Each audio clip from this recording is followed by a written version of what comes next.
No one in the crowd could believe what they were seeing: two uniformed police officers twisting the arms of a royal guard, forcing him face first against a patrol car, cold steel handcuffs snapping shut on his wrists, and yet, just 15 seconds later, the impossible happened. Before I take you into the heart of this unbelievable true story, let me tell you, life has a strange way of testing the strongest among us. Sometimes, the ones you underestimate the most are the ones who rise higher than anyone imagined. If you believe in courage, honor, and the will to never back down, make sure you subscribe so you never miss stories that remind you what the human spirit is truly capable of. It was late afternoon in the heart of London. The winter air was sharp, the kind that cut through even the thickest coats. The sky was an overcast gray, and the sound of tourists chattering in dozens of languages floated through the air outside Buckingham Palace. Standing in his iconic red tunic and bearskin hat was Royal Guard Sergeant Daniel Hayes, a man who had worn the uniform for over 2 decades. His eyes, sharp as an eagle's, scanned the area, not because he expected trouble, but because the Royal Guard never lets their vigilance slip. Daniel wasn't just any guard. Before joining the Royal Household Division, he had served as a Special Forces operator, completing missions so classified that even his own family knew nothing. But to the crowd, he was simply another stoic figure in a uniform, unmoving, almost statue-like. 2 police officers, both visibly irritated and tense, were weaving through the crowd toward Daniel. They weren't the usual palace security, these were Metropolitan Police patrolmen, their radios crackling. A man in the crowd had apparently complained that Daniel had shoved him while adjusting his post, a complete fabrication. The truth was, Daniel had merely stepped forward to make space during the ceremonial march, and the man had stumbled back. But that wasn't how the story reached the officers. "Step away from your position now," one of them ordered. Daniel didn't move. By law and by duty, he could not abandon his post without authorization from his commanding officer. "I can't," Daniel replied evenly. "You'll have to speak to my commander." The younger officer, a tall man with a smirk that hinted at arrogance, stepped closer. "Mate, you don't make the rules. We do." The second officer, broader, older, and clearly the more aggressive one, moved behind Daniel. "We've had enough of this stand still act. Turn around." In front of dozens of onlookers, and several cameras, the 2 officers grabbed the Royal Guard by his arms. Gasps rippled through the crowd. "You can't do this," a woman's voice rang out, but the officers ignored her. With sudden force, they twisted Daniel's arms behind his back and clicked the handcuffs tight. The steel bit into his wrists. For a brief second, the world slowed. Daniel's breathing was calm. His eyes narrowed, not in fear, but in calculation. One of the officers leaned in, whispering mockingly, "Let's see you stand still now." Years earlier, in the harsh Afghan mountains, Daniel had been captured during a mission. His wrists were bound with cable ties, his captors certain no one could escape. But Daniel had, in less than 20 seconds. It was a skill drilled into him during Special Forces training: escape and evasion. The principle was simple: no restraint is unbreakable if you know its weak points. Handcuffs? They had a flaw too, and Daniel knew it better than anyone. Now, back in the present, Daniel stood with his hands cuffed behind him. The officers began to walk him toward their patrol car. But just a few steps in, something changed. Daniel's posture shifted. His shoulders rolled subtly, and his wrists angled in a way only an expert would notice. A faint click. Then another. The cuffs snapped open. Gasps erupted from the crowd as Daniel, in full view of the public and the stunned officers, broke free. It had taken exactly 15 seconds. "What the?" The younger officer froze, his mouth hanging open. The older one reached for his taser, but Daniel didn't flinch. "I'm not resisting," Daniel said, his voice calm yet carrying a weight that silenced everyone around. "But I will not be unlawfully removed from my post." From the edge of the crowd, someone was filming a video that, within hours, would ignite the internet.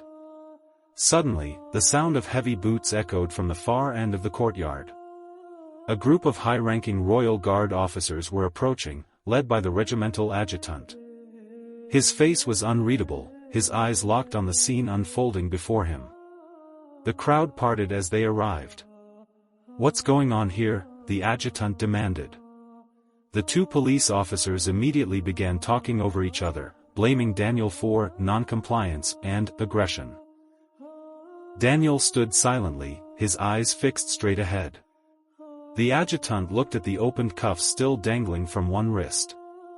His expression changed ever so slightly. Was it recognition? Respect? And then, he turned to the police.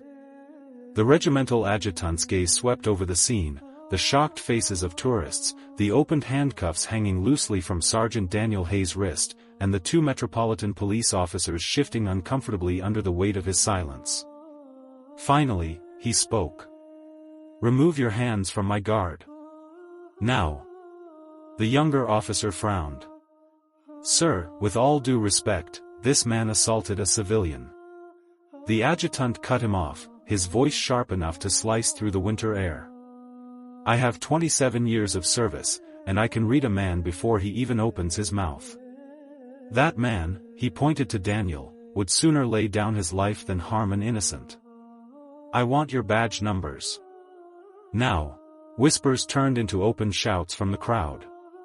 "Leave him alone. He's protecting the palace. You're the ones in the wrong." Phones were raised higher, filming every second. The officers exchanged uneasy glances.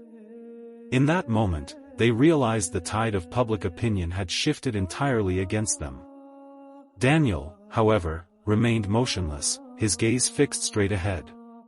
He wasn't seeking revenge. He wasn't even seeking an apology. All he wanted was to uphold his duty without interference.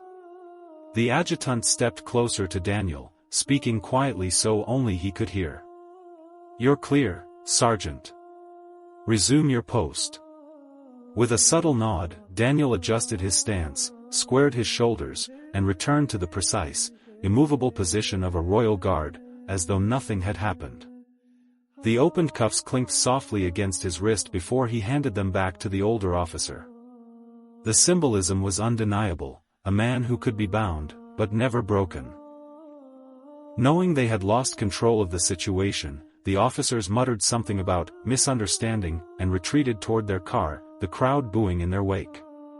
But the story was far from over.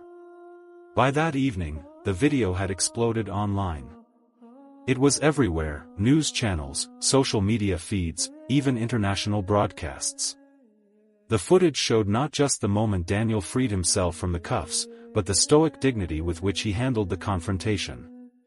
Comments flooded in. "That's not just strength, that's discipline. This is why you never underestimate quiet men." 15 seconds of pure mastery. 2 days later, Daniel was summoned to a private meeting at the palace. Expecting a formal debrief, he was surprised to be greeted by a senior official from the royal household. "You've brought a great deal of attention to the guard," the official said. "Not through words, but through your actions. The king himself asked that I thank you for upholding your duty with such composure." Daniel felt a quiet pride swell in his chest, not for the recognition, but for the fact that his training and values had held true under pressure. That night, sitting alone at his small kitchen table, Daniel thought back to the years that had shaped him. The grueling training. The moments of doubt. The times he'd been underestimated because he wasn't the loudest man in the room. He realized something powerful: it's not the noise you make that defines you, it's the strength you show when tested. A week later, a letter arrived at Daniel's home. It was from the very man who had accused him of assault. The words inside were shaky, but sincere. "I misjudged you. I thought you were just a stiff soldier standing for show. But after seeing what happened, I understand now, you're the reason we feel safe. I'm sorry." Daniel folded the letter carefully and placed it in a drawer. Not because he needed the apology, but because it was proof that dignity and restraint could change hearts. Life will put you in situations where people will doubt you, accuse you, and even try to break you. They may put chains on your hands, limits on your potential, and walls around your dreams. But just like Sergeant Daniel Hayes, you must remember, no chain is stronger than your will to be free. The true strength of a person is not in overpowering others, but in standing firm, calm, and unshaken in the face of injustice. And so, the man who could not move from his post, moved the world instead. Because sometimes, all it takes to inspire millions is 15 seconds of quiet, unshakable courage. If this story inspired you, then take a moment. Hit the like button, share your thoughts in the comments, and subscribe for more true stories of resilience and honor.